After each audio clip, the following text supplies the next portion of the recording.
देखें निकट दृष्टि दोष क्या होता है। आंख का वह दोष जिसमें पास की वस्तुएं स्पष्ट दिखाई देती हैं लेकिन दूर की वस्तुएं स्पष्ट दिखाई नहीं देती। कहने का मतलब ये है कि चाहे आपके नेत्रों में दूर दृष्टि दोष हो चाहे निकट दृष्टि दोष हो, अगर दूर दृष्टि दोष है तो दूर की वस्तुएं ही दिखेंगी, यानी आपको जहां की वस्तुएं दिख रही हैं वही दृष्टि दोष आपकी आंखों में है।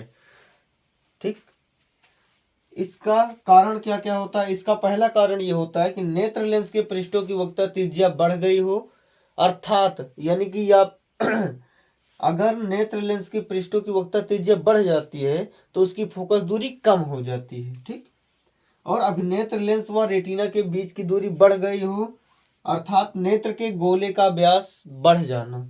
इसके निवारण के लिए हम अवतल लेंस का प्रयोग करते हैं। कहने का मतलब अगर उत्तल है, उत्तल लेंस जो होता है वह दूर दृष्टि दोष के लिए उपयोग होता है, यानी कि जब दूर की वस्तुएं स्पष्ट दिखाई देती है और निकट की नहीं दिखाई देती हैं तब दूर दृष्टि दोष होता है और उसके लिए उत्तल लेंस का प्रयोग करते हैं। और जब नजदीक की वस्तुएं स्पष्ट दिखाई देती हैं लेकिन दूर की नहीं दिखाई देती हैं तो उसमें निकट दृष्टि दोष होता है, जिसके लिए अवतल लेंस का प्रयोग करते हैं। ठीक, आपको इतना याद रखना, जिस प्रकार उत्तल में उ आता है और उसी तरीके दूर में भी उ आता है, यानी उ और उ दोनों एक साथ रहेंगे, यानी दूर दृष्टि दोष है तो उत्तल लेंस और निकट दृष्टि दोष है तो अवतल लेंस। ठीक, नोट कर सकते हैं।